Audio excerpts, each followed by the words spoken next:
साथियों नमस्कार, स्वागत है आपका हमारे YouTube channel study circle with BP में। हम चर्चा कर रहे हैं मध्य प्रदेश शिक्षक भर्ती वर्ग 1 चयन परीक्षा की काउंसलिंग को लेकर के। साथियों, व्यापम ने अभी अभी रिजल्ट में बदलाव किया है। क्या बदलाव किया है इसके बारे में चर्चा करेंगे। और भोपाल से एक बड़ी खबर सामने निकल के आई है कि कब काउंसलिंग होगी, आगे क्या क्या होगा, देखें पूरी खबर। और आपको मैं बताने वाला हूं कि व्यापम ने क्या बदलाव किए हैं। पहले मैं आपको पुरानी मार्कशीट दिखाता हूं, इसके बाद नई मार्कशीट दिखाऊंगा। साथियों, दोनों मार्कशीट मेरी खुद की हैं, तो मैं आपको बता पा रहा हूं कि देखिए यहाँ पर दिखा है जो ये नंबर है 80.88 और 80.88 मेरे नंबर थे। इसके बाद बढ़ टोटल मेरे नंबर 81 थे, वो घट करके 80 हुए। बाद में फिर नॉर्मलाइजेशन होकर के 80.96 हुए। इसके बाद मेरी रैंक जारी की गई स्कूल शिक्षा विभाग में। स्कूल शिक्षा विभाग में जो मेरी रैंक आई वह बता रही थी 151 वेटिंग ओबीसी से और 580 वेटिंग यूआर से। इसके बाद अब व्यापम ने रिजल्ट में बदलाव किया, और रिजल्ट में जब बदलाव किया तो रिजल्ट में बदलाव होने के बाद क्या आया निकल करके, यही निकल के सामने आया कि जो मेरी वेटिंग है सिर्फ यहाँ से वेटिंग हटा दी गई, बाकी सब कुछ वही का वही है और कुछ भी नहीं बदला है। आपको घबराने की कोई ज़रूरत नहीं है, केवल आपके सामने मेरिट और वेटिंग जो लिखा था वो बदल गया है। अब ये क्यों बदला, इसके पीछे का क्या कारण है, वे आपको बताने वाला हूँ। साथियों, हर एक व्यक्ति का, हर एक संस्था का एक कार्यक्षेत्र होता है। प्रत्येक मान के चलिए एक संस्था में कोई व्यक्ति शिक्षक है, शिक्षक का काम क्लास टीचर है, तो वो अपने क्लास टीचर के दायित्व निभाएगा। संस्था का मुखिया है, प्राचार्य है, प्राचार्य अपने दायित्व को निभाएगा। वहीं प्राचार्य से ऊपर उसके संकुल प्राचार्य हैं, वो अपने दायित्व को निभाएंगे। और संकुल प्राचार्य से ऊपर उनके जो भी बीआरसी अधिकारी हैं या फिर उनके जिला शिक्षा अधिकारी हैं, वो अपने दायित्व को निभाएंगे।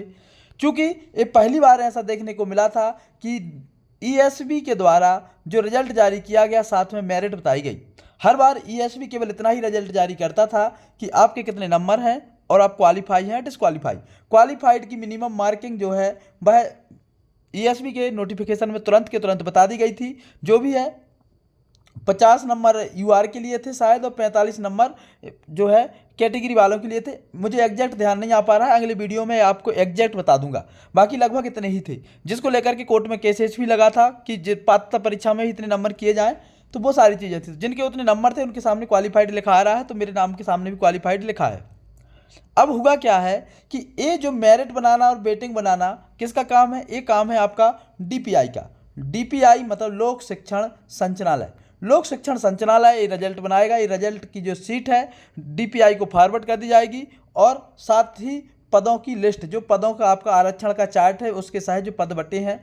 और आगे चल करके डीपीआई जिस कैटेगरी में जितने पद हैं, मान के चलिए मैं हिंदी की बात कर रहा हूँ और ओबीसी की बात कर रहा हूँ।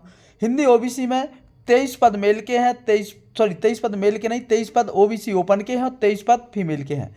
तो जो मेरिट बनेगी वो 23 लोगों की ओपन से बनेगी और 23 लोगों की फीमेल से बनेगी। और जो बेटिंग बनेगी 23 लोग ओपन से जो बेटिंग में आएंगे और 23 लोग जो फीमेल से बेटिंग में आएंगे। तो इतने लोगों की ही लिस्ट जारी होगी।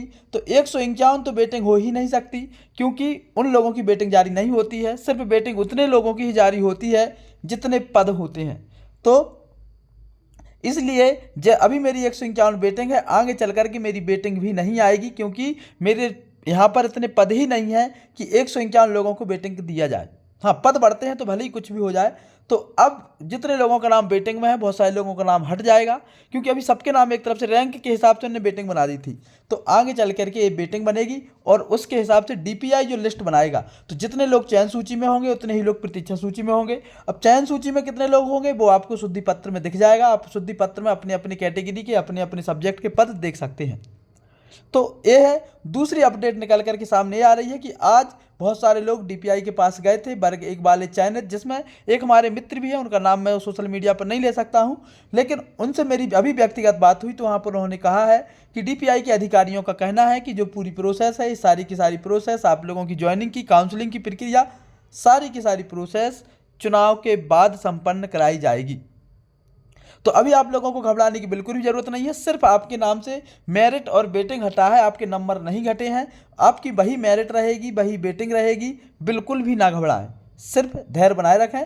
बात इतनी है कि जो काम डीपीआई को करना था वो काम ईएसबी ने किया था, इसलिए ईएसबी ने अपना काम पलटते हुए जो काम ईएसबी का था उसने उतने काम पे अपने को रोक दिया। आगे का काम डीपीआई करेगा। बस इतना ही कुछ होना है, इससे ज़्यादा ना तो आप परेशान हो ना घबराएं।